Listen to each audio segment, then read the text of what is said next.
Sebelum ceritanya dimulai, silahkan tulis di kolom komentar dari daerah mana saja teman-teman yang menonton cerita ini. Jangan lupa like dan subscribe agar channel ini bisa semakin berkembang dan bisa mempersembahkan cerita yang lebih menarik lagi. Udara di kantor terasa berbeda hari ini.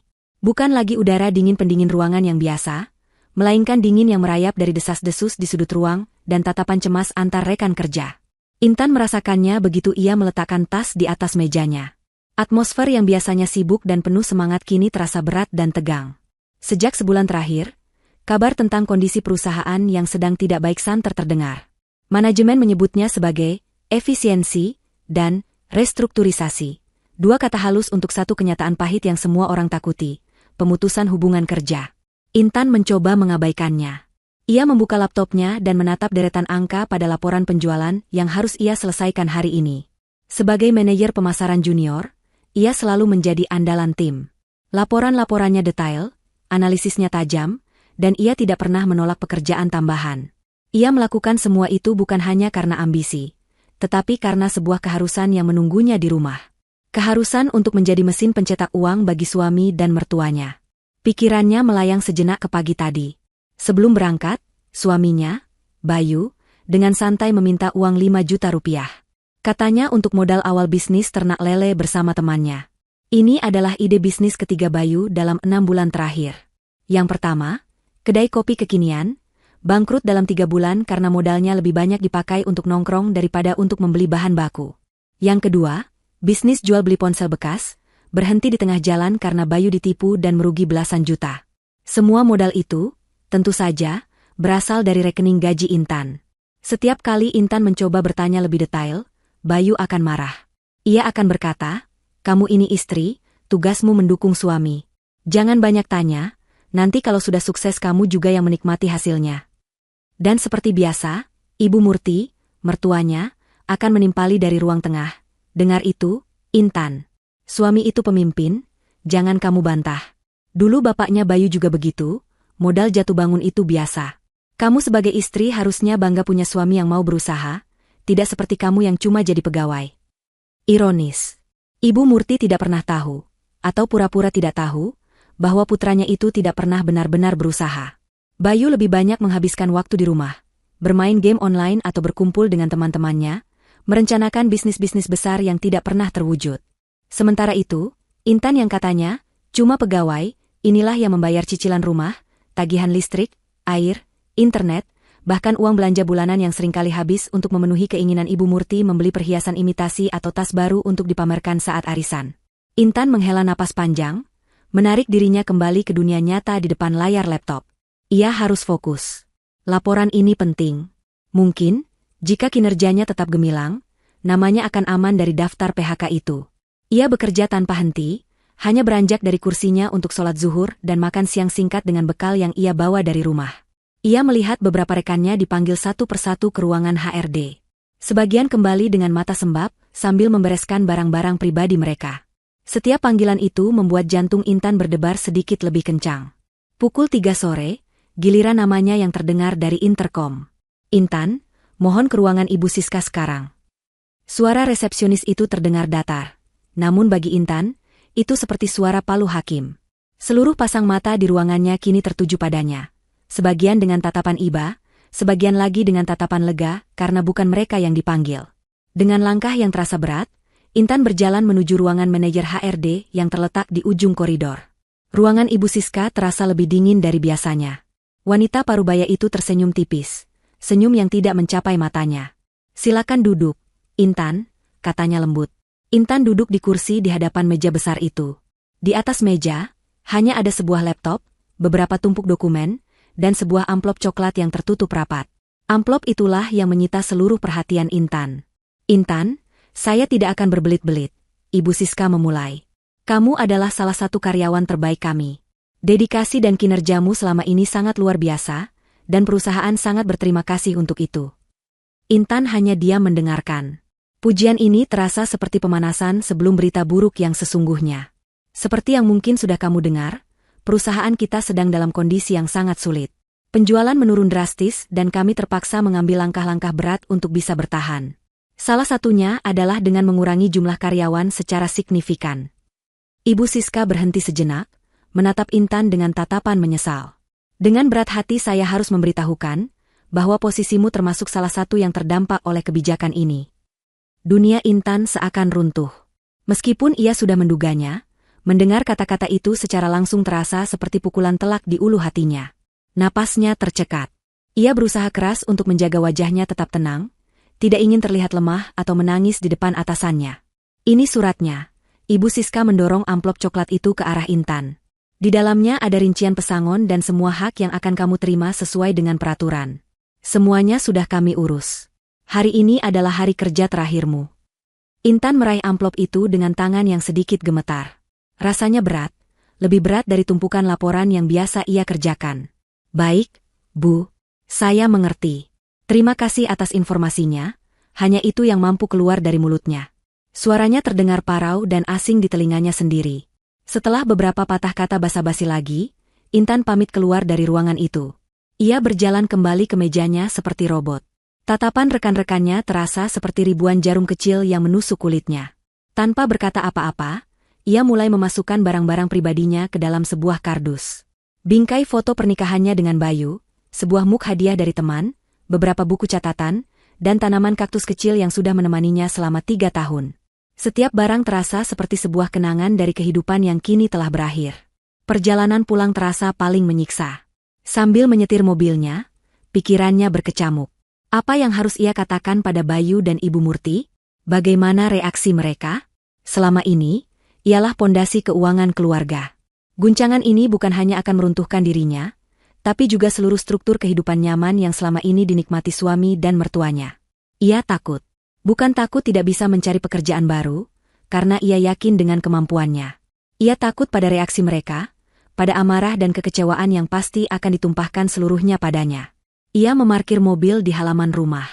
Ia menarik napas dalam-dalam beberapa kali, mencoba mengumpulkan sisa-sisa kekuatan yang ia miliki, sebelum akhirnya memutar kunci dan membuka pintu menuju medan pertempurannya. Intan melangkah masuk ke dalam rumah yang seharusnya menjadi tempatnya berlindung. Suasana di dalam kontras dengan badai di hatinya. Dari ruang keluarga terdengar suara riuh televisi yang menyiarkan sinetron sore kesukaan Ibu Murti. Di sofa, Bayu duduk dengan kaos oblong dan celana pendek. Matanya terpaku pada layar ponsel, jari-jarinya lincah menari di atasnya, diiringi suara tembakan dan ledakan dari game online yang sedang ia mainkan. Keduanya bahkan tidak menoleh saat Intan mengucapkan salam. "Dari mana saja kamu? Tumben jam segini sudah pulang?" tanya Bayu tanpa mengalihkan pandangannya dari ponsel. "Aku bawa martabak kesukaan Mama," kata Intan, meletakkan kotak makanan itu di atas meja. Ini adalah usahanya untuk menciptakan suasana hati yang baik sebelum menyampaikan berita buruk. Ibu Murti akhirnya menoleh, matanya langsung tertuju pada kotak martabak. "Nah, begini kan bagus. Tahu saja kalau Mama lagi ingin yang manis-manis," ujarnya sambil membuka kotak itu dan langsung mengambil sepotong. Ia sama sekali tidak bertanya mengapa menantunya pulang lebih awal dari biasanya. Intan duduk di sofa tunggal, berseberangan dengan mereka. Jantungnya berdebar kencang. Ia menunggu momen yang tepat, tapi sepertinya tidak akan pernah ada momen yang tepat.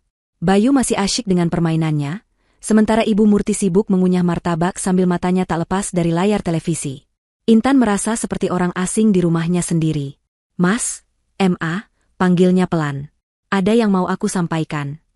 Bayu akhirnya meletakkan ponselnya dengan enggan, terlihat kesal karena permainannya terganggu.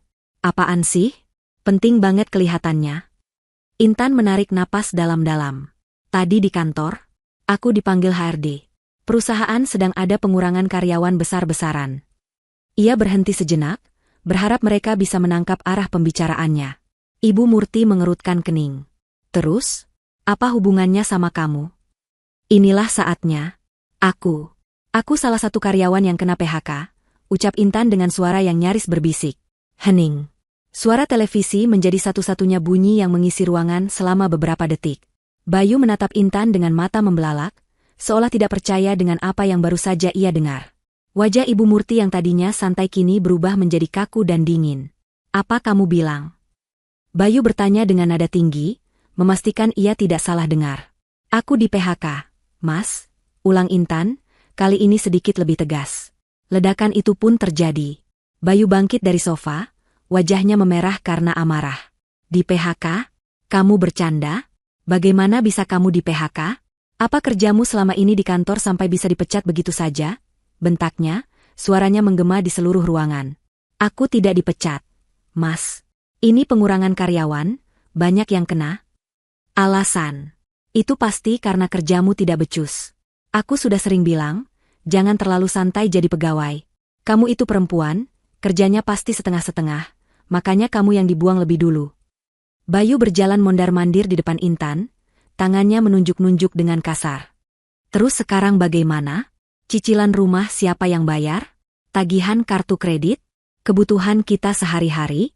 Kamu pikir semua itu bisa dibayar pakai daun? Intan mencoba membela diri. Aku dapat pesangon, Mas. Cukup untuk beberapa bulan ke depan sambil aku cari kerja lagi. Pesangon? Ibu Murti tertawa sinis, meletakkan sisa martabaknya dengan kasar. Pesangon itu seberapa besar memangnya? Paling juga habis dalam sekejap. Benar-benar tidak bisa diandalkan. Saya dari dulu sudah bilang sama Bayu, jangan cari istri yang cuma jadi pegawai rendahan. Lihat kan sekarang jadinya, baru diuji sedikit saja sudah tumbang. Hati Intan terasa seperti diremas. Di saat ia butuh dukungan, ia justru dihujani tuduhan dan hinaan. Orang yang seharusnya menjadi pelindungnya kini menjadi hakim yang paling kejam. Kenapa Mama bicara seperti itu? Selama ini aku yang bekerja untuk kita semua. Suara Intan bergetar menahan tangis.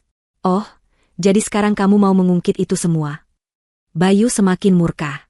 Kamu pikir aku diam saja di rumah? Aku ini sedang merintis bisnis. Butuh proses. Harusnya kamu sebagai istri mendukung penuh, bukannya malah kehilangan pekerjaan dan menambah masalah. Kamu ini benar-benar tidak berguna. Kata, tidak berguna, itu menusuk langsung ke jantung Intan. Selama bertahun-tahun ia membanting tulang, mengorbankan waktu dan tenaganya, menahan semua keinginan pribadinya demi memenuhi gaya hidup mereka. Dan balasan yang ia terima adalah kata-kata itu. Kamu itu pembawa sial, Intan. Ibu Murti ikut memanasi. Sejak kamu masuk ke keluarga ini, usaha Bayu tidak pernah ada yang jadi. Ini pasti karena auramu negatif. Sekarang malah kehilangan pekerjaan. Mau jadi apa kamu? Mau jadi pengangguran? Air mata yang sejak tadi ditahan Intan akhirnya luruh juga. Tapi ini bukan lagi air mata kesedihan, melainkan air mata kekecewaan yang teramat dalam. Semua pengorbanannya terasa sia-sia. Kesabarannya selama ini dianggap sebagai kelemahan. Melihat Intan menangis, Bayu bukannya luluh, malah semakin menjadi-jadi. Amarahnya mencapai puncak. Sudah, tidak usah menangis. Air matamu tidak akan bisa membayar tagihan. Aku tidak mau tahu, dalam waktu seminggu kamu harus sudah dapat pekerjaan baru. Aku tidak mau menanggung hidup pengangguran di rumah ini. Intan menggeleng pelan. Mencari kerja tidak semudah itu, Mas. Jawaban itu ternyata menjadi pemicu akhir. Wajah Bayu mengeras, tatapannya dingin dan penuh kebencian. Ia berjalan mendekat dan berdiri menjulang di depan Intan yang masih terduduk. Kalau begitu, untuk apa kamu ada di sini? Desisnya. Aku tidak butuh istri yang tidak berguna sepertimu. Kamu hanya beban di rumah ini. Pergi sekarang juga. Bayu menunjuk ke arah pintu depan dengan jarinya yang gemetar karena amarah. Vonis itu telah dijatuhkan. Intan terpaku di tempatnya, menatap wajah suami yang telah berubah menjadi monster. Di belakang Bayu, Ibu Murti berdiri dengan tangan terlipat di dada, bibirnya menyunggingkan senyum kemenangan yang sangat tipis. Di momen itu, Intan tidak lagi merasakan sakit. Hatinya yang hancur berkeping-keping kini terasa dingin dan beku. Sesuatu di dalam dirinya telah mati, tetapi sesuatu yang lain, yang lebih kuat dan lebih dingin, baru saja bangkit. Teriakan Bayu yang menyuruhnya pergi masih menggantung di udara, terasa pekat dan beracun. Ibu Murti berdiri di belakangnya, sosoknya seperti bayangan bengkok yang memancarkan kepuasan. Mereka berdua menunggu. Menunggu Intan menangis, memohon, atau setidaknya menunjukkan penyesalan. Namun, hal yang mereka harapkan tidak terjadi. Sesuatu yang aneh terjadi pada Intan. Air mata yang tadi sempat membasahi pipinya berhenti mengalir. Isak tangis yang tercekat di tenggorokannya lenyap. Wajahnya yang semula pucat karena syok dan sakit hati, kini berubah menjadi tenang. Terlalu tenang.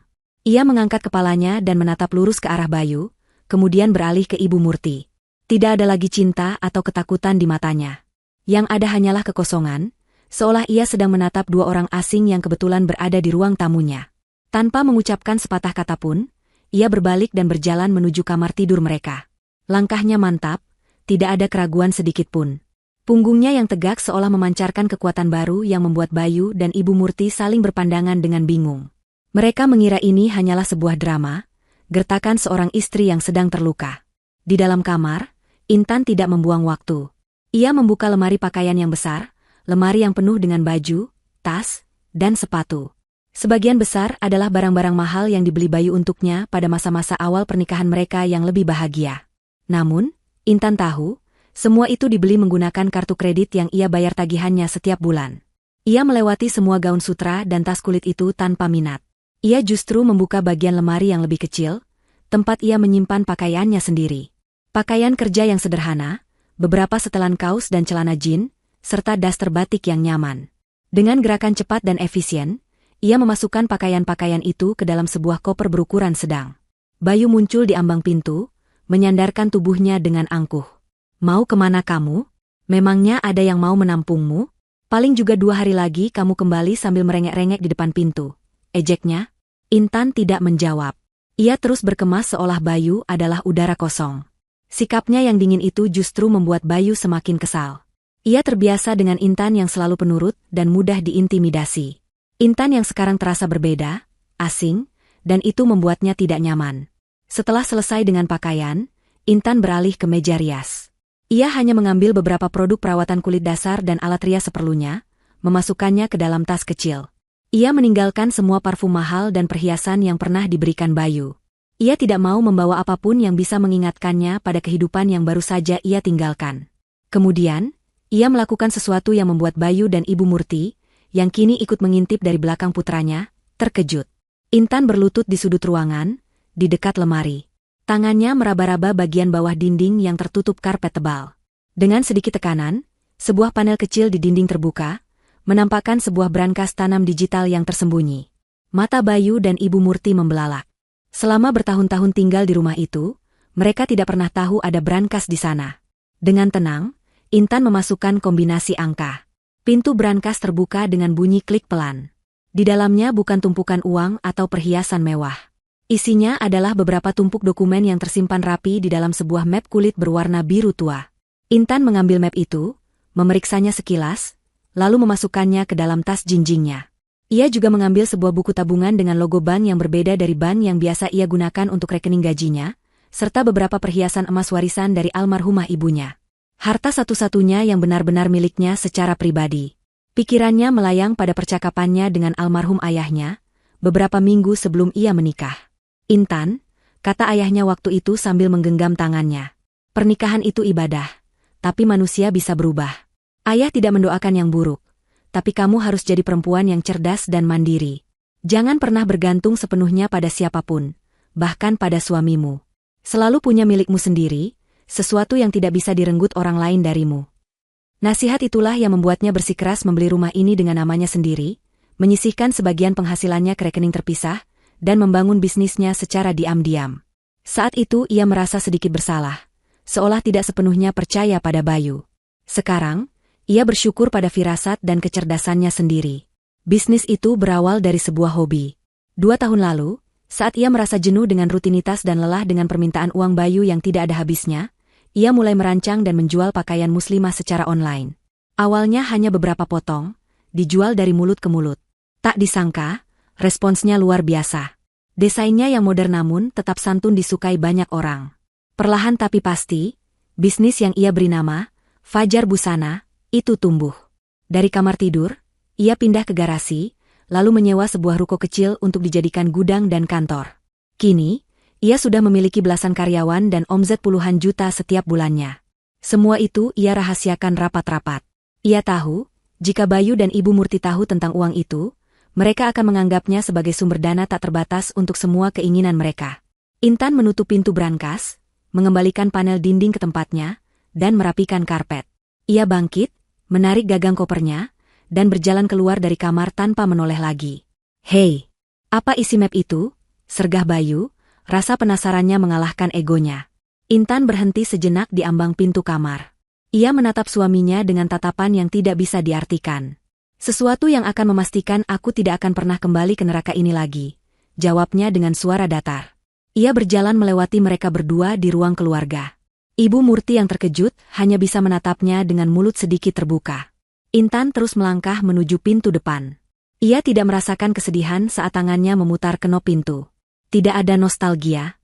Yang ada hanyalah kelegaan yang luar biasa, seolah beban seberat gunung baru saja terangkat dari pundaknya. Kamu akan menyesal, Intan. Lihat saja nanti. Jangan harap aku akan mencarimu, teriak Bayu dari dalam rumah. Intan tidak berhenti, tidak juga menoleh. Ia melangkah keluar, menutup pintu di belakangnya dengan pelan namun mantap. Bunyi klik dari pintu yang terkunci itu terdengar seperti titik di akhir sebuah kalimat panjang yang menyakitkan. Ia berdiri sejenak di teras, menghirup udara sore yang terasa segar dan penuh kebebasan. Ia mengeluarkan ponselnya dan memesan taksi online. Sambil menunggu, ia menatap rumah itu. Rumah yang ia beli dengan jerih payahnya, rumah yang ia rawat dengan tangannya, namun tidak pernah terasa seperti rumahnya sendiri. Kini, tempat itu hanyalah sebuah bangunan asing yang penuh dengan kenangan buruk. Taksi tiba beberapa menit kemudian. Setelah sopir membantunya memasukkan koper ke bagasi, Intan masuk ke kursi penumpang. Saat mobil mulai menjauh, ia sama sekali tidak menoleh ke belakang. Di dalam taksi yang melaju membelah jalanan kota, ia bersandar di kursi. Ia tidak menangis. Sebaliknya, ia mengeluarkan ponselnya dan membuka aplikasi pesan. Ia mengirim pesan kepada asisten kepercayaannya. Rina, tolong pastikan pengiriman untuk butik di Surabaya sudah siap dijemput besok pagi. Dan tolong siapkan laporan penjualan minggu ini untuk saya. Pesan itu menunjukkan bahwa otaknya sudah kembali bekerja, fokus pada masa depannya, pada bisnisnya. Kemudian, ia membuka kontak dan mencari sebuah nama, Pak Wibowo, notaris. Ia menekan tombol panggil. Panggilan itu tersambung setelah beberapa dering. Selamat sore, dengan Wibowo di sini, terdengar suara ramah di seberang. Intan menegakkan duduknya, suaranya terdengar jelas dan penuh keyakinan, seolah ia adalah orang yang sama sekali berbeda dari wanita yang menangis di ruang keluarga 1 jam yang lalu. Selamat sore, Pak Wibowo. Ini saya, Intan Prameswari. Oh, Ibu Intan. Apa kabar, Bu? Kabar baik, Pak, jawabnya. Saya menelepon karena ada hal penting. Semua dokumen asli kepemilikan rumah yang pernah kita urus sudah ada di tangan saya sekarang. Saya mau kita segera proses penjualannya. Ya, secepat mungkin. Malam itu, Intan tidak pergi ke rumah orang tuanya atau teman-temannya. Ia tidak ingin membebani siapapun dengan masalahnya, dan ia juga tidak ingin menjawab rentetan pertanyaan yang pasti akan menyertainya. Ia butuh ruang untuk bernapas, untuk berpikir, untuk merencanakan langkah selanjutnya dalam ketenangan mutlak. Ia memesan sebuah kamar di apartemen servis di pusat kota untuk 1 minggu. Sebuah unit studio yang mewah, bersih, dengan jendela besar yang menyuguhkan pemandangan kerlap-kerlip lampu kota. Begitu masuk ke dalam unit apartemennya, ia merasakan perbedaan yang sangat besar. Udara di sini terasa ringan. Tidak ada suara televisi yang meraung-raung, tidak ada umpatan dari game online, tidak ada atmosfer penuh tuntutan yang selama ini menyesakkan dadanya. Hanya ada keheningan yang menenangkan. Untuk pertama kalinya setelah bertahun-tahun, ia merasa memiliki ruang yang benar-benar miliknya. Ia memesan makan malam, mandi air hangat, dan tidur lebih nyenyak dari yang pernah ia rasakan selama ini.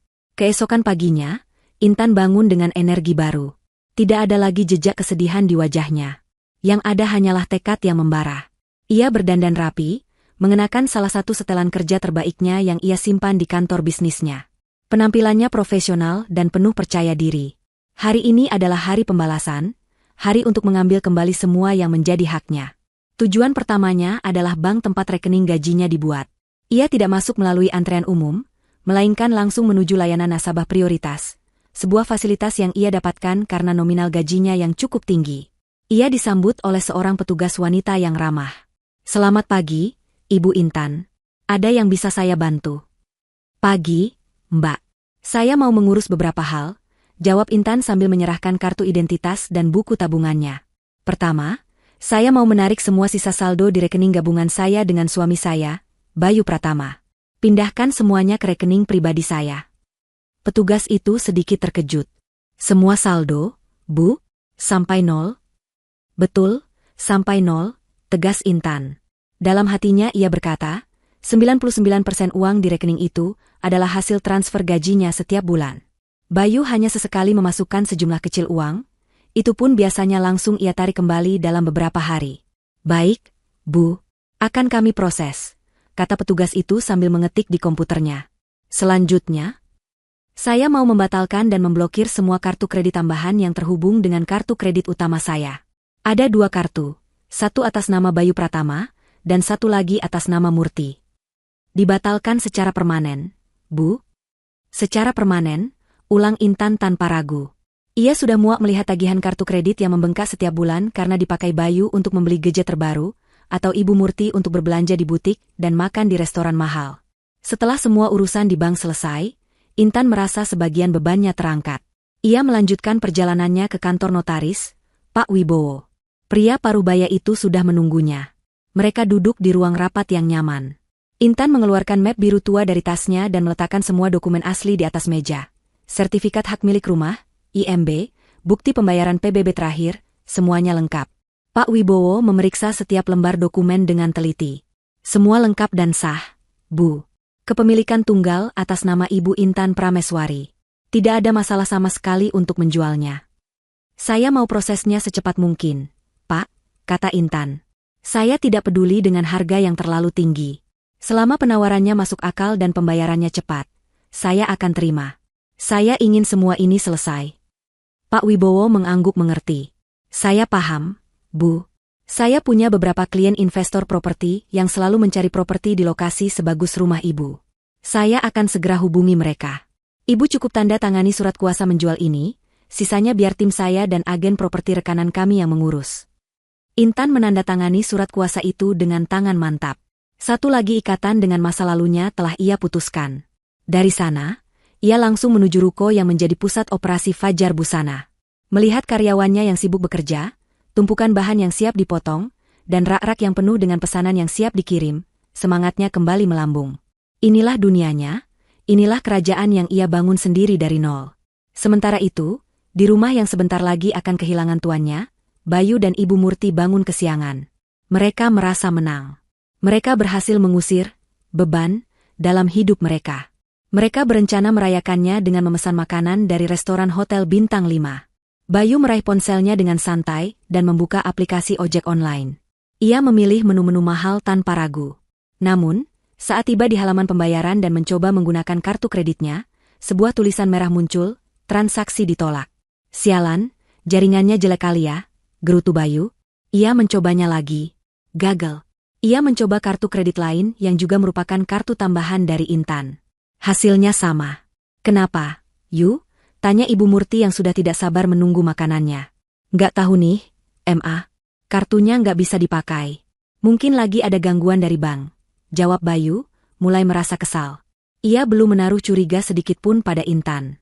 Dalam benaknya, Intan adalah wanita lemah yang tidak mungkin berani melakukan hal seperti itu. Karena kelaparan, mereka terpaksa menggunakan sisa uang tunai yang ada di dompet Bayu, yang jumlahnya tidak seberapa, untuk membeli nasi bungkus di warteg dekat rumah. Keduanya makan dengan wajah masam, mengeluh tentang lauk yang tidak sesuai selera mereka. Sore harinya, saat mereka sedang menonton televisi, bel rumah berbunyi. Seorang pria berpenampilan rapi dengan kemeja polo berdiri di depan pintu. Selamat sore, saya Rian dari agensi properti Bintang Jaya, kata pria itu ramah. Saya kemari untuk mengambil beberapa foto dan mengukur ruangan. Sesuai instruksi dari pemilik rumah.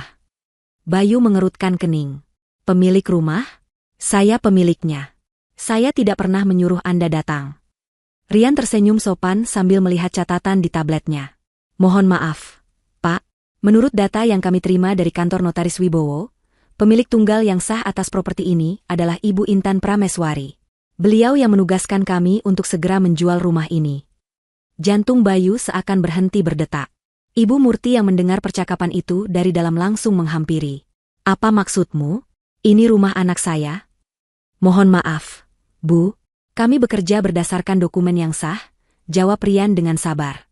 Ia kemudian memberi isyarat pada rekannya yang menunggu di mobil. Rekannya keluar membawa sebuah tiang dan pelang besar. Dengan sigap, mereka menancapkan pelang itu di tengah taman depan yang terawat. Di atasnya terpampang tulisan besar dengan cat merah menyala, rumah ini dijual. Hubungi Bintang Jaya Properti. Bayu dan Ibu Murti hanya bisa mematung, menatap pelang itu dengan nanar. Kenyataan mulai menghantam mereka dengan keras. Ini bukan drama. Ini bukan gertakan. Ini adalah pernyataan perang. Bayu tertawa, Tetapi suara tawanya terdengar aneh dan kosong. Ini pasti cuma gertakan si Intan, katanya, lebih untuk meyakinkan dirinya sendiri daripada ibunya. Dia tidak mungkin berani menjual rumah ini. Namun, di balik kata-katanya yang angkuh, sebersih rasa takut yang dingin mulai merayap di dalam hatinya. Sementara Bayu dan Ibu Murti mulai merasakan getah dari kesombongan mereka, kehidupan Intan justru sedang mekar seperti bunga di pagi hari. Di unit apartemennya yang tenang, ia memulai hari dengan cara yang belum pernah ia rasakan sebelumnya.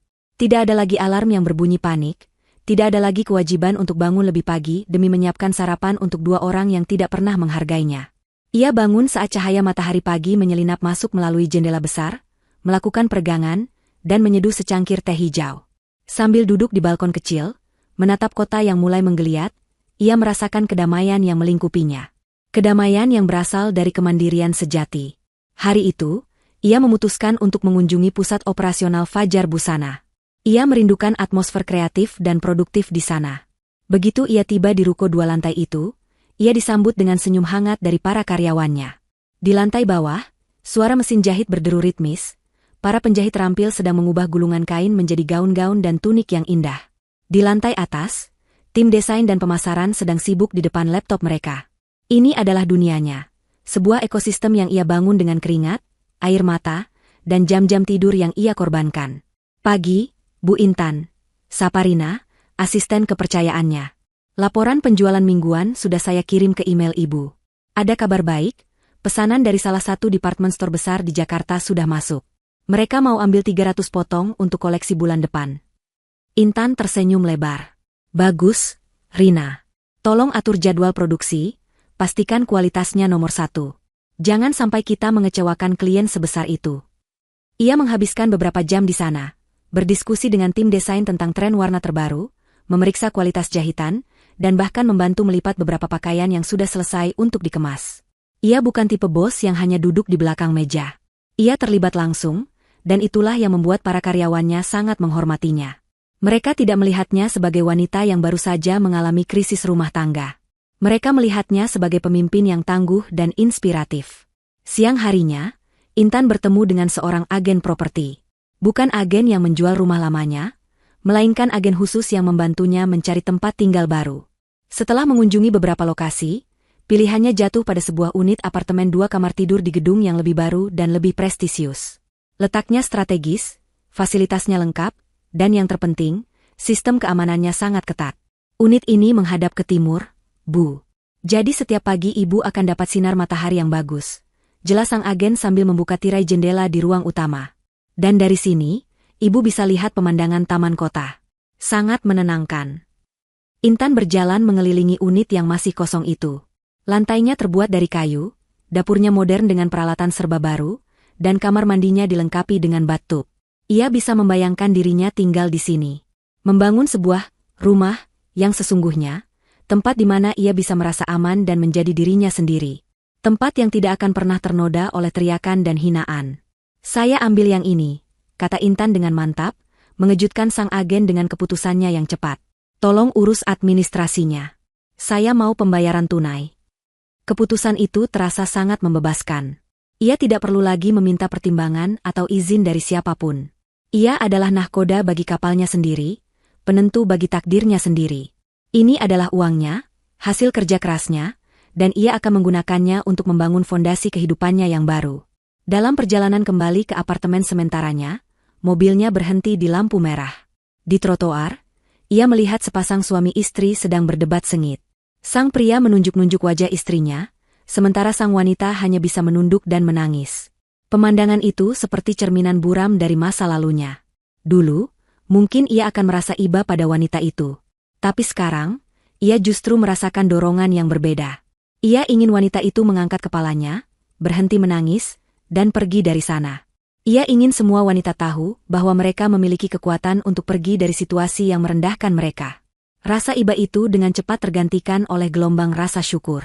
Ia bersyukur telah diusir. Hinaan Bayu dan Ibu Murti yang menyakitkan itu ternyata adalah kunci yang membuka pintu penjaranya. Jika mereka tidak mendorongnya sampai ke batas kemampuannya, mungkin ia masih akan terjebak dalam siklus pengorbanan tanpa akhir itu, perlahan-lahan kehilangan dirinya sendiri demi membahagiakan orang yang tidak pantas menerimanya. Saat ia tiba di lobi apartemen, ponselnya berdering. Nama Pak Wibowo, sang notaris, tertera di layar. Intan segera mengangkatnya. "Selamat sore, Bu Intan," sapa Pak Wibowo. "Selamat sore, Pak. Ada perkembangan?" tanya Intan. "Perkembangan yang sangat baik, Bu," jawab Pak Wibowo dengan nada gembira. "Agen properti yang saya tunjuk baru saja menelepon. Ada satu keluarga yang tadi pagi melihat rumah ibu dan mereka langsung jatuh cinta. Mereka tidak menawar sama sekali dan setuju dengan harga yang kita pasang. Yang lebih baik lagi, mereka siap membayar lunas secara tunai." Intan terdiam sejenak, mencerna berita itu.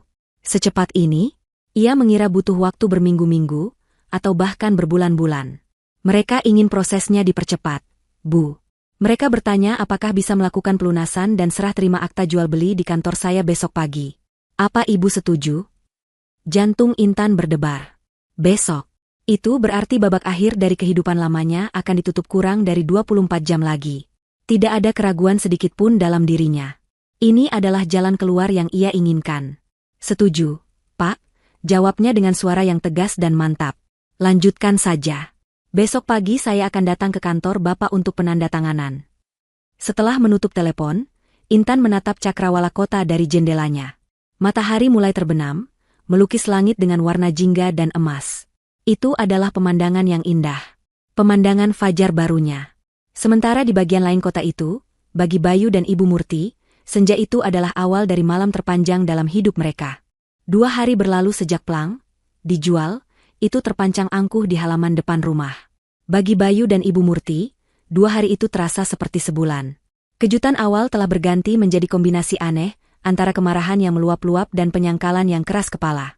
Bayu sudah mencoba menghubungi Intan lebih dari 50 kali. Nomornya tidak aktif. Ia mengirim puluhan pesan WhatsApp yang berisi makian, ancaman, dan sesekali bujukan. Semua pesannya hanya menunjukkan centang satu.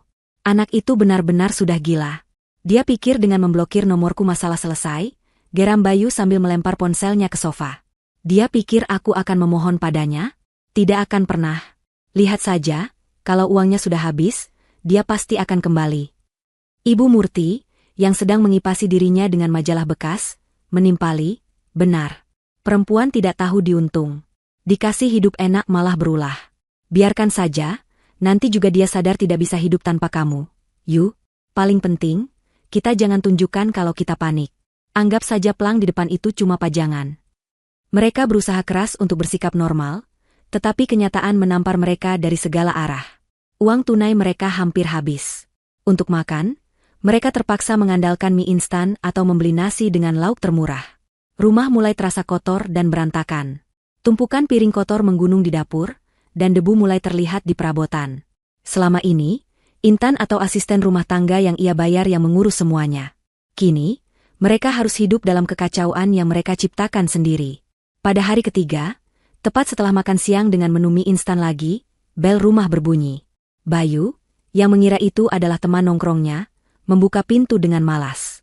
Namun, di hadapannya berdiri sepasang suami istri parubaya yang berpenampilan sangat rapi dan ramah. Di belakang mereka, berdiri seorang pria yang lebih muda dengan setelan jas formal, membawa sebuah tas kerja dari kulit. "Selamat siang," sapa sang bapak, yang memperkenalkan diri sebagai Pak Santoso. "Kami mencari Pak Bayu." "Saya Bayu," jawabnya dengan nada sedikit angkuh. "Ada perlu apa ya? Mau lihat-lihat rumah? Maaf, harganya tinggi." Pak Santoso tersenyum sabar. "Oh, bukan begitu, Pak. Maaf jika ada kesalahpahaman. Kami bukan mau melihat rumah. Kami sudah membelinya. Perkenalkan, saya dan istri saya adalah pemilik baru rumah ini." Kata-kata itu, yang diucapkan dengan sangat tenang dan sopan, menghantam Bayu seperti sambaran petir di siang bolong. Otaknya butuh beberapa detik untuk memproses informasi itu. "Apa? Pemilik baru? Jangan bercanda. Ini rumah saya," serunya, suaranya naik beberapa oktav. Ibu Murti yang mendengar keributan itu segera keluar. "Ada apa ini ribut-ribut?" tanyanya. "Mereka ini orang gila, M.A. mengaku sebagai pemilik baru rumah kita." Ibu Santoso, istri Pak Santoso, menatap mereka dengan iba. "Kami tidak bermaksud membuat keributan, Bu, Pak. Kami hanya ingin memperkenalkan diri dan membicarakan proses serah terima secara baik-baik." Pria berjas yang sejak tadi diam, kini melangkah maju. Selamat siang. Saya Danang, kuasa hukum dari keluarga Santoso, katanya dengan suara profesional. Kami bisa memahami keterkejutan Bapak dan Ibu. Namun, klien saya berbicara berdasarkan fakta hukum yang sah. Ia membuka tas kerjanya dan mengeluarkan sebuah map. Dari dalamnya, ia menunjukkan beberapa dokumen. Ini adalah salinan akta jual beli yang sudah ditandatangani pagi tadi di hadapan Notaris Wibowo. Penjualnya adalah pemilik sah satu-satunya, Ibu Intan Prameswari. Dan ini adalah bukti transfer lunas yang sudah diterima oleh pihak penjual. Bayu dan Ibu Murti menatap kertas-kertas itu dengan mata terbelalak. Di sana, tertera dengan jelas nama Intan dan tanda tangannya yang familiar. Ada juga cap resmi notaris dan meterai. Ini bukan tipuan. Ini nyata. Rumah tempat mereka bernaung, tempat mereka menikmati hasil kerja keras Intan, telah dijual tepat di bawah hidung mereka. Tidak mungkin. Ini pasti penipuan. Intan tidak mungkin berani melakukan ini, teriak Ibu Murti histeris. Danang tetap tenang. Ibu, semua proses sudah berjalan sesuai hukum. Sertifikat asli sudah dalam proses balik nama. Secara de jure, rumah ini sudah menjadi milik klien saya. Kami kemari untuk membicarakan pengosongan rumah secara de facto. Wajah Bayu pucat pasi. Kakinya terasa lemas. Seluruh kesombongan dan keangkuhannya lenyap dalam sekejap, digantikan oleh kepanikan yang luar biasa. Ia akhirnya sadar, Intan tidak sedang bermain-main. Intan tidak sedang menggertak. Intan telah mencabut fondasi kehidupan mereka sampai ke akarnya. Danang kemudian mengeluarkan selembar surat lain dari mapnya. Surat itu berkop kantor hukumnya. Sesuai dengan kesepakatan yang tercantum dalam akta jual beli, dan sebagai bentuk iktikat baik dari klien kami memberikan waktu 3 hari, atau lebih tepatnya 72 jam terhitung sejak surat ini saya serahkan, bagi Bapak dan Ibu untuk mengosongkan properti ini secara sukarela. Ia menyerahkan surat itu kepada Bayu. Tangan Bayu gemetar saat menerimanya. Ia membaca kalimat demi kalimat di surat itu. Setiap kata terasa seperti paku yang menancap di dadanya. Danang melanjutkan dengan nada yang datar dan tanpa emosi. Jika setelah batas waktu tersebut properti ini belum dikosongkan, maka dengan sangat terpaksa kami akan menempuh jalur hukum dan meminta bantuan dari pihak berwenang untuk melakukan pengosongan paksa.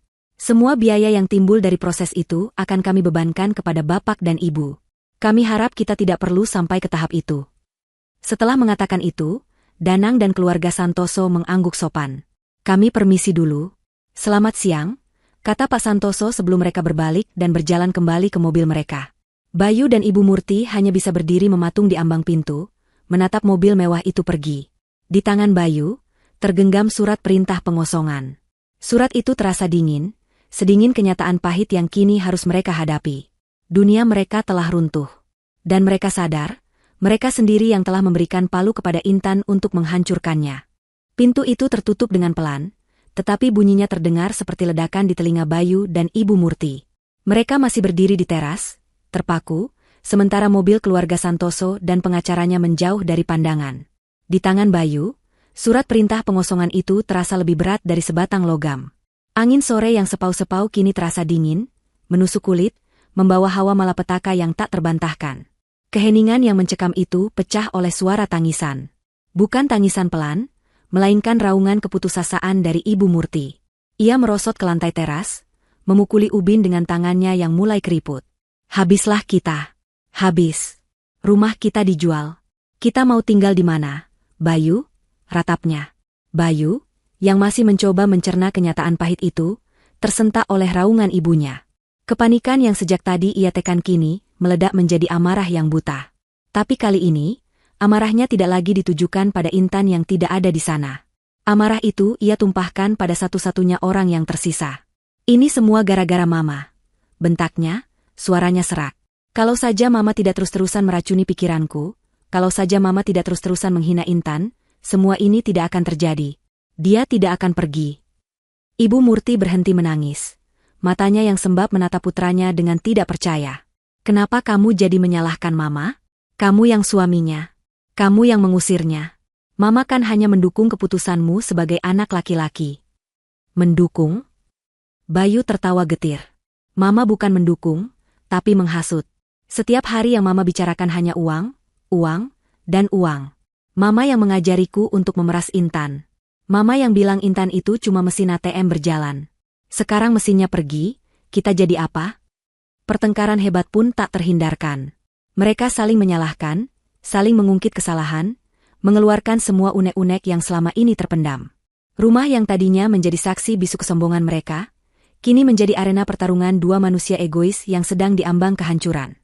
Mereka tidak sadar, waktu terus berjalan. Jam pasir 72 jam itu sudah mulai mengalirkan butir-butir terakhir harapan mereka. Setelah lelah bertengkar, kepanikan kembali mengambil alih. Bayu mulai bertindak kalang kabut. Pikiran pertamanya adalah mencari Intan. Ia harus menemukannya, memaksanya, atau bahkan memohon padanya untuk membatalkan semua ini. Ia menyambar kunci motor dan pergi tanpa pamit. Tujuannya adalah kantor lama Intan. Mungkin seseorang di sana tahu di mana Intan sekarang. Namun, yang ia dapatkan hanyalah tatapan dingin dari resepsionis dan gelengan kepala dari beberapa mantan rekan kerja Intan yang ia temui di lobi. Tidak ada yang tahu, atau mungkin tidak ada yang mau memberitahunya. Dari sana, ia pergi ke rumah beberapa teman dekat Intan. Hasilnya lebih buruk. Mereka tidak hanya mengatakan tidak tahu, tetapi juga menatapnya dengan pandangan menghina. Berita tentang pengusiran Intan ternyata sudah menyebar di lingkaran pertemanan mereka. Setelah apa yang kamu lakukan padanya, kamu masih berani mencarinya? Kata salah satu teman Intan dengan sinis sebelum menutup pintu tepat di depan wajahnya. Gagal menemukan Intan, Bayu beralih ke rencana kedua, mencari bantuan. Ia mulai menelepon kerabatnya satu persatu. Pamannya, bibinya, sepupu-sepupunya. Setiap panggilan dimulai dengan nada basa-basi, lalu perlahan ia mengutarakan masalahnya, berharap ada yang menawarkan tempat tinggal sementara. Tapi yang ia terima hanyalah penolakan. Maaf, Bayu, kata pamannya di telepon. Bukannya tidak mau menolong, tapi rumah kami kecil. Lagi pula, kamu harus selesaikan masalah rumah tanggamu sendiri. Jangan lari dari tanggung jawab. Sepupunya lebih blak-blakan. Selama ini kamu kemana saja? Yuk, waktu kamu senang. Pamer mobil baru, pamer liburan, kamu tidak pernah ingat kami. Sekarang kamu susah, baru cari-cari kami? Maaf, kami tidak bisa bantu. Satu persatu pintu pertolongan tertutup di hadapannya. Ia sadar, selama ini ia dan ibunya telah membangun tembok kesombongan yang begitu tinggi, membuat mereka terasing dari semua orang. Mereka hanya punya Intan, dan kini mereka telah menghancurkan satu-satunya jembatan itu. Putus asa, ia pulang ke rumah. Ia mendapati ibunya sedang duduk termenung di antara tumpukan pakaian yang dikeluarkan dari lemari. Bagaimana? Tanya Ibu Murti dengan suara lirih, tanpa tenaga. Bayu hanya menggeleng lemah. Tidak ada yang mau menolong kita. Hari kedua berlalu dengan keputusasaan yang semakin pekat. Mereka akhirnya menerima kenyataan bahwa mereka harus pergi. Dengan enggan, mereka mulai mengemasi barang-barang mereka. Proses itu terasa menyakitkan. Mereka sadar betapa sedikitnya barang yang benar-benar milik mereka. Televisi layar datar yang besar, sofa kulit yang empuk, kulkas 2 pintu, semua perabotan itu dibeli oleh Intan. Mereka tidak berani mengambilnya.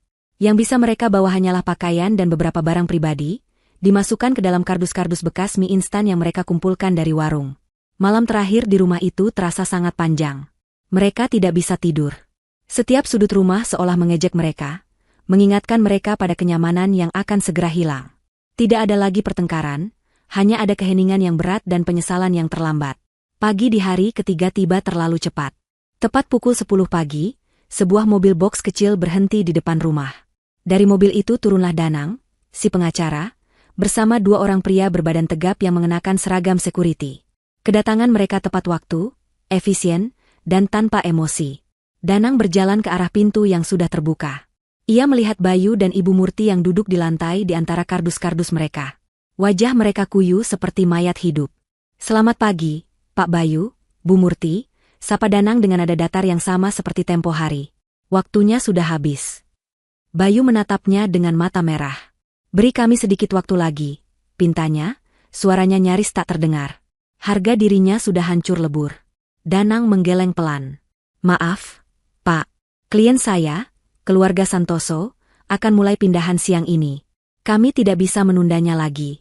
Mohon kerjasamanya agar kita tidak perlu menggunakan cara yang tidak menyenangkan. Ia memberi isyarat kepada 2 petugas keamanan itu. Mereka tidak berkata apa-apa, hanya berdiri di sisi pintu, tatapan mereka tegas, postur mereka mengintimidasi. Kehadiran mereka adalah pesan yang jelas, jangan melawan. Dengan langkah gontai, Bayu dan ibunya mulai mengangkat kardus-kardus mereka. Satu persatu, Mereka membawanya keluar dari rumah, melewati petugas keamanan itu, dan meletakkannya di trotoar jalan. Beberapa tetangga yang melihat kejadian itu hanya bisa berbisik-bisik dari balik gorden jendela mereka. Pemandangan seorang pria dan ibunya yang diusir dari rumah mewah mereka sendiri adalah sebuah drama pagi yang terlalu menarik untuk dilewatkan. Setelah kardus terakhir diletakkan di trotoar, Bayu dan Ibu Murti berdiri di sana, di bawah terik matahari pagi yang mulai menyengat. Mereka menatap pintu rumah mereka untuk terakhir kalinya. Danang mengunci pintu itu, lalu menyerahkan kuncinya pada Pak Santoso yang baru saja tiba dengan truk pindahannya. Babak kehidupan mereka di rumah itu telah resmi berakhir. Mereka kini terusir, terhina, tanpa tujuan, dan tanpa tempat untuk pulang. Berdiri di trotoar dengan tumpukan kardus berisi seluruh sisa hidup mereka, adalah sebuah tamparan kenyataan yang brutal. Bayu dan Ibu Murti menyaksikan dengan mata kepala sendiri, saat para pekerja pindahan mulai menurunkan perabotan milik keluarga Santoso dari truk. Sofa baru yang lebih modern, lemari-lemari kayu yang kokoh, dan sebuah piano kecil yang elegan.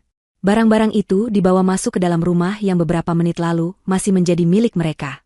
Setiap barang yang masuk terasa seperti satu lagi paku yang ditancapkan pada peti mati kebanggaan mereka. Para tetangga masih sesekali mengintip, tatapan mereka campuran antara kasihan dan rasa puas. Bayu bisa merasakannya. Ia merasa telanjang, semua aibnya dipertontonkan di depan umum. Ia menarik lengan ibunya yang masih berdiri mematung. "Kita pergi dari sini, Ma," desisnya. Mereka tidak bisa terus berdiri di sana, menjadi tontonan gratis. Masalah pertama langsung menghadang. Bagaimana cara membawa semua kardus itu? Bayu akhirnya menyewa sebuah gerobak dorong dari seorang pemulung yang kebetulan lewat, membayarnya dengan sisa-sisa uang terakhirnya. Pemandangan itu sungguh ironis. Bayu, pria yang selalu membanggakan penampilannya, kini harus mendorong gerobak berisi barang-barang rongsokan di bawah tatapan warga kompleks perumahan elit. Ibu Murti berjalan di belakangnya, wajahnya ditutupi selendang untuk menyembunyikan rasa malunya. Tujuan pertama mereka adalah mencari tempat penginapan yang murah. Sangat murah. Setelah bertanya ke sana kemari, mereka menemukan sebuah losmen kecil di gang sempit di pinggiran kota. Tempat itu lebih mirip sarang penyakit daripada tempat istirahat. Dindingnya berjamur, udaranya pengap berbau rokok dan kamper, dan spraynya terasa lengket dengan noda-noda yang entah berasal dari mana. "Kita tidak mungkin tidur di sini, Bayu," bisik Ibu Murti, ngeri. "Tempat ini kotor sekali. Bisa-bisa kita kena penyakit kulit." "Lalu Mama mau kita tidur di mana?" "Di Hotel Bintang 5? Uang kita hanya cukup untuk bayar tempat ini semalam," balas Bayu ketus. Tidak ada pilihan lain. Dengan berat hati, mereka membayar sewa kamar untuk 1 malam. Malam itu, mereka tidak bisa tidur. Suara berisik dari kamar sebelah, nyamuk yang berdengung di telinga, dan bau tak sedap membuat mereka terjaga. Mereka hanya duduk di tepi ranjang, meratapi nasib mereka dalam diam. Keesokan harinya, penderitaan mereka berlanjut. Uang mereka sudah habis untuk membayar losmen. Perut mereka keroncongan. Bayu tidak punya pilihan lain. Ia harus menjual satu-satunya barang berharga yang ia miliki, ponsel pintarnya. Ia pergi ke sebuah konter ponsel bekas dan menjualnya dengan harga yang sangat murah. Uang hasil penjualan itu mereka gunakan untuk membeli beberapa bungkus nasi dan air mineral. Saat itulah Ibu Murti menyadari sesuatu. Ia harus merelakan miliknya juga. Dengan tangan gemetar, ia melepas sebuah cincin emas dari jari manisnya. Cincin itu adalah satu-satunya perhiasan berharga yang tersisa, hadiah dari almarhum suaminya. "Jual ini, Yu," katanya lirih, air matanya berlinang. "Setidaknya kita bisa makan beberapa hari lagi." Di toko gadai, saat petugas menaksir harga cincin itu dengan tidak acuh, Ibu Murti merasakan hatinya hancur. Cincin yang penuh kenangan itu hanya dihargai beberapa ratus ribu rupiah. Kebanggaannya, status sosialnya, semuanya luntur di dalam toko gadai yang remang-remang itu. Uang itu memang memberi mereka napas untuk beberapa hari. Tetapi setiap suap nasi yang mereka makan terasa seperti menelan harga diri mereka sendiri. Namun, uang itu pun tidak bertahan lama. Setelah 3 hari, mereka kembali ke titik nol. Tidak ada lagi yang bisa dijual. Tidak ada lagi tempat untuk menginap. Malam itu, saat gerimis mulai turun, mereka terpaksa mencari tempat berteduh. Pilihan mereka jatuh pada emperan sebuah toko yang sudah tutup. Mereka menggelar kardus bekas sebagai alas, lalu duduk meringkuk di atasnya. Inilah titik terendah dalam hidup mereka. Menjadi gelandangan. Angin malam yang dingin terasa menusuk tulang.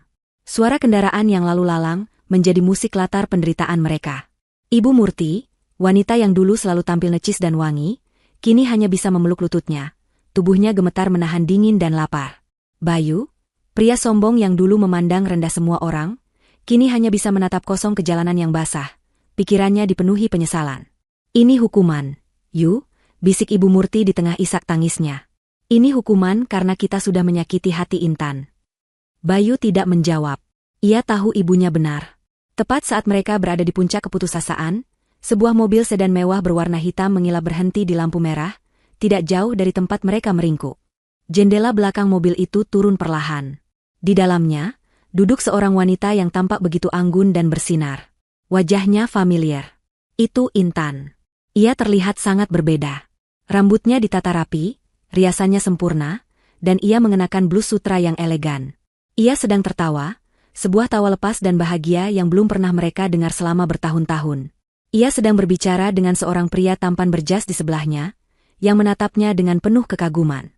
Intan tampak begitu hidup, begitu berkuasa atas dunianya. Ia tidak melihat ke arah mereka. Dunianya terlalu terang untuk bisa melihat kegelapan di emperan toko tempat mantan suami dan mertuanya berada. Lampu lalu lintas berubah menjadi hijau. Mobil itu meluncur dengan mulus, membawa Intan pergi menuju kehidupannya yang gemilang, meninggalkan Bayu dan Ibu Murti yang membeku di tempat mereka. Pemandangan itu, tawa bahagia Intan, mobil mewahnya, dunianya yang baru, adalah tamparan yang paling keras, sayatan yang paling dalam. Mereka tidak hanya kehilangan rumah dan harta. Mereka telah kehilangan sumber kebahagiaan yang mereka sia-siakan, dan kini mereka hanya bisa menjadi penonton dari surga yang telah mereka buang. Pemandangan Intan yang tertawa bahagia di dalam mobil mewah itu, membakar retina Bayu dan Ibu Murti. Gambaran itu terus berputar di benak mereka, bahkan setelah mobil itu lama menghilang. Itu adalah siksaan yang lebih kejam daripada dinginnya malam atau perihnya rasa lapar. Penderitaan mereka terasa hampa jika Intan juga menderita. Tetapi melihatnya begitu bersinar, begitu sukses, sementara mereka terpuruk dalam lumpur kehinaan, membuat penderitaan itu terasa 100 kali lipat lebih menyakitkan. Malam itu, di emperan toko yang dingin, sesuatu berubah di dalam diri mereka. Keputusasaan berganti menjadi sebuah tujuan yang obsesif. Mereka harus menemukan Intan. Bukan lagi untuk memakinya atau menuntut hak, melainkan untuk memohon. Gambaran kebahagiaan Intan adalah bukti nyata bahwa ia memegang kunci menuju surga yang telah mereka buang. Mereka harus mendapatkan kunci itu kembali. Dalam pikiran mereka yang sederhana dan egois, mereka percaya bahwa jika mereka bisa menunjukkan betapa dalamnya penderitaan mereka, hati Intan yang dulu mereka kenal, hati yang lembut dan pemaaf, akan luluh. Esok paginya, dengan sisa-sisa tenaga, perburuan mereka dimulai. Modal mereka hanyalah sebuah nama yang samar-samar mereka ingat dari beberapa paket yang pernah datang ke rumah, Fajar Busana. Mereka tidak punya ponsel, tidak punya akses internet. Mereka menjadi manusia purba di tengah kota modern. Mereka mulai bertanya pada setiap orang yang mereka temui.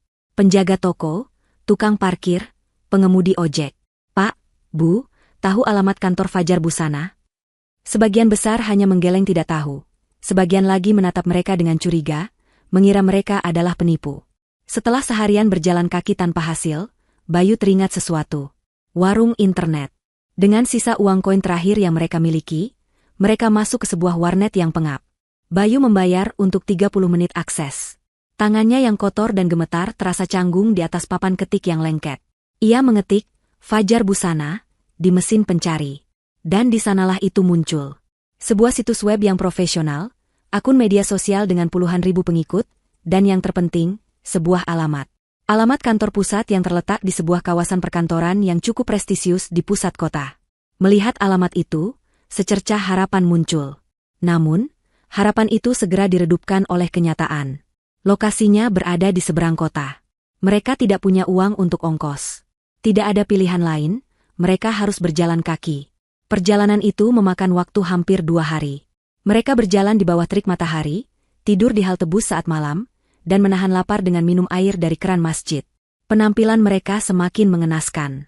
Pakaian mereka kotor dan lusuh, rambut mereka lepek dan acak-acakan, dan bau tak sedap mulai menguar dari tubuh mereka yang berhari-hari tidak mandi. Mereka telah berubah menjadi gelandangan yang sesungguhnya. Akhirnya, mereka tiba di tujuan. Sebuah gedung perkantoran modern dengan fasad kaca yang berkilauan. Di lobi, tertera logo Fajar Busana, dengan huruf timbul berwarna perak yang elegan. Tempat itu tampak begitu bersih, begitu megah, begitu jauh dari dunia mereka. Kontras itu membuat mereka merasa semakin kecil dan hina. Saat mereka mencoba melangkah masuk, seorang petugas keamanan yang tegap dan berseragam rapi langsung menghadang mereka. "Maaf, Bapak dan Ibu. Ada keperluan apa?" tanyanya dengan nada tegas, matanya menyiratkan kecurigaan dan sedikit rasa jijik. Kami mau bertemu dengan Ibu Intan," jawab Bayu dengan suara parau. "Sudah ada janji?" "Belum, tapi tolong sampaikan kami ini keluarganya," kata Bayu terbata-bata. Kata, "keluarga," terasa begitu aneh dan tidak pantas keluar dari mulutnya sekarang. Petugas keamanan itu menatap mereka dari atas ke bawah, lalu berbicara melalui walkie-talkie-nya. Setelah beberapa saat, ia berkata, "Ibu Intan sedang ada rapat. Silakan tunggu di sana." Ia menunjuk ke sebuah sudut di dekat pintu masuk, jauh dari sofa-sofa empuk yang disediakan untuk tamu. Maka dimulailah penantian mereka yang menyiksa. Mereka duduk di lantai yang dingin, menjadi tontonan bagi setiap karyawan dan tamu yang lalu lalang. Tatapan mereka menusuk, penuh tanda tanya dan cemoohan. Setiap menit rasa seperti 1 jam. Bayu dan Ibu Murti hanya bisa menundukkan kepala, menahan malu yang luar biasa.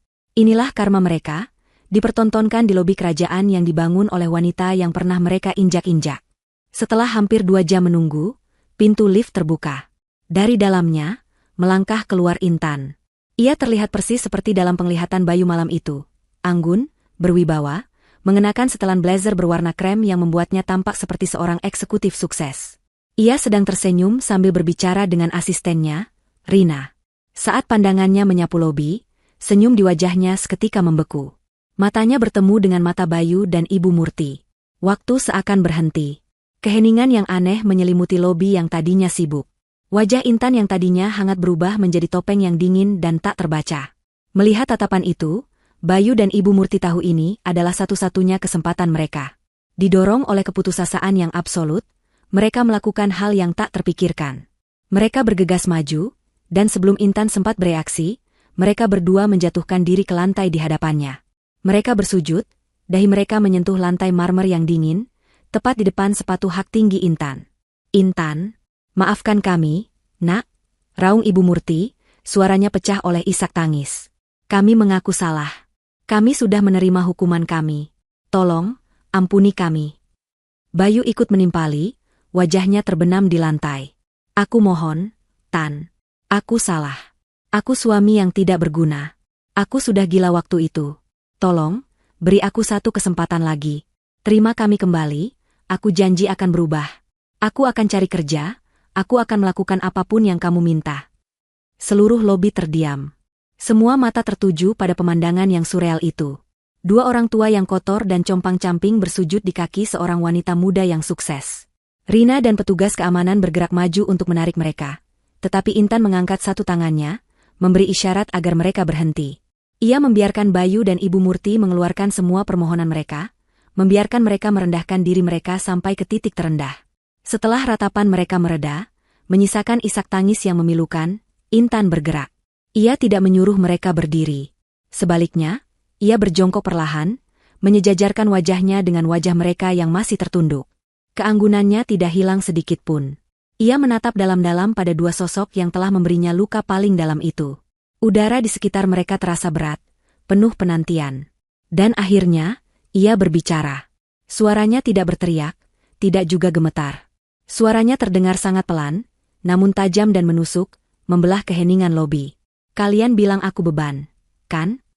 Pertanyaan itu menggantung di udara, lebih dingin dari lantai marmer di bawah lutut Bayu dan Ibu Murti. Itu bukan pertanyaan yang butuh jawaban. Itu adalah sebuah pernyataan, sebuah gema dari vonis yang pernah mereka jatuhkan pada Intan. Bayu dan Ibu Murti mengangkat wajah mereka, menatap Intan dengan mata yang basah dan penuh harap. Mereka tidak mengerti arah pembicaraan ini. Mereka berharap mendengar kata ampun, bukan pengingat akan dosa terbesar mereka. Intan menatap mereka satu persatu, tatapannya menembus jauh ke dalam jiwa mereka yang keropos. "Waktu aku pulang membawa kabar buruk tentang pekerjaanku, aku tidak butuh uang kalian. Aku hanya butuh sandaran, butuh pelukan, butuh kata-kata, semua akan baik-baik saja. Tapi apa yang kalian berikan?" Ia tidak menunggu jawaban. "Kalian memberiku bentakan, hinaan. Kalian menyebutku tidak becus, tidak berguna. Mama bahkan bilang aku ini pembawa sial." Setiap kata diucapkan dengan penekanan yang tenang, membuat kalimat itu terasa seperti bilah-bilah pisau yang mengiris pelan. Kalian mengusirku dari rumah yang aku beli dengan keringatku sendiri. Kalian membuangku seolah aku ini sampah. Kalian pikir aku akan hancur, kan? Kalian pikir aku akan menangis di pinggir jalan, lalu kembali merangkak meminta belas kasihan kalian. Intan tersenyum tipis, senyum yang sama sekali tidak menunjukkan kebahagiaan. Itu adalah senyum kemenangan yang dingin. Kalian salah, lanjutnya. Kalian tidak menghancurkanku. Kalian justru membebaskanku. Hinaan kalian menjadi bahan bakarku. Pengusiran kalian menjadi gerbang menuju kehidupanku yang baru. Jadi, untuk itu, aku berterima kasih. Setelah mengucapkan itu, Intan perlahan berdiri. Ia kembali menjadi sosok yang menjulang tinggi di hadapan mereka, sang ratu di istananya. Bayu dan Ibu Murti masih berlutut, menatapnya dengan bingung, tidak tahu harus merasa lega atau semakin takut. Aku sudah memaafkan kalian, kata Intan. Sebuah kelegaan sesaat menjalari wajah Bayu dan Ibu Murti. Tapi kalimat Intan berikutnya menghancurkan kelegaan itu berkeping-keping. Aku memaafkan kalian untuk ketenanganku sendiri, bukan untuk mengembalikan kalian ke dalam hidupku. Memaafkan bukan berarti melupakan. Dan melupakan pengkhianatan kalian adalah sebuah kebodohan yang tidak akan kuulangi. Ia menghela napas, seolah sedang melepaskan sisa-sisa beban terakhir dari masa lalunya. Kalian telah mengajariku sebuah pelajaran yang sangat berharga. Kalian mengajariku betapa hinanya menjadi beban bagi orang lain. Dan aku tidak akan pernah membiarkan ada beban dalam hidupku lagi. Kalian berdua adalah beban itu. Lalu, ia melakukan hal terakhir yang akan selamanya terpatri dalam ingatan Bayu dan Ibu Murti. Ia membuka tas tangannya yang elegan, mengeluarkan dompetnya, dan mengambil beberapa lembar uang 100 ribuan. Bukan dengan gerakan iba, melainkan dengan gerakan seseorang yang sedang membayar jasa, atau membuang receh. Ia tidak menyerahkan uang itu ke tangan mereka. Ia melepaskannya begitu saja, membiarkan lembaran-lembaran uang itu melayang jatuh dan mendarat di lantai di antara mereka. Ini, katanya, suaranya kini benar-benar tanpa emosi. Gunakan uang ini untuk membeli makanan. Cari penginapan murah untuk mandi dan membersihkan diri. Kalian dulu menyuruhku untuk cepat cari kerja. Sekarang, nasihat yang sama berlaku untuk kalian. Berdirilah di atas kaki kalian sendiri. Itulah kalimat terakhirnya. Tanpa menoleh lagi, Intan berbalik badan.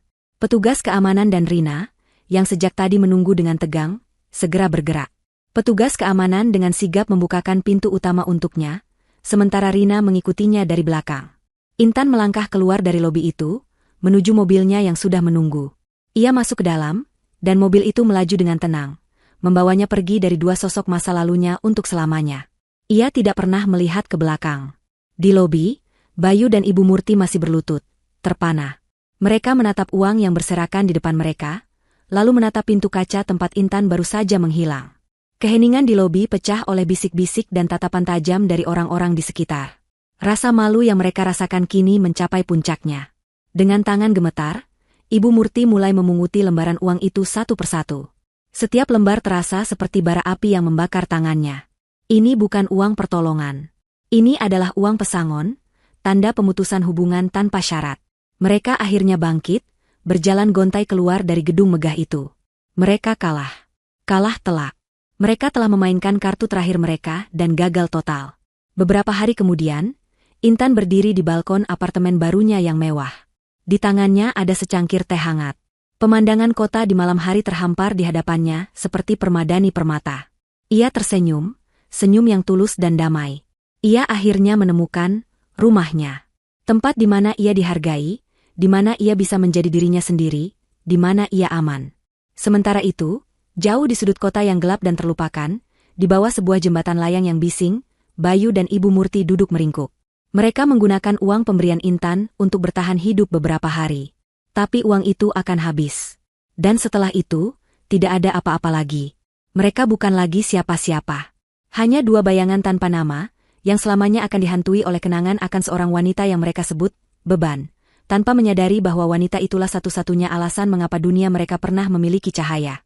Karma telah menutup pintunya rapat-rapat, dan mereka terkunci di luar dalam kegelapan abadi.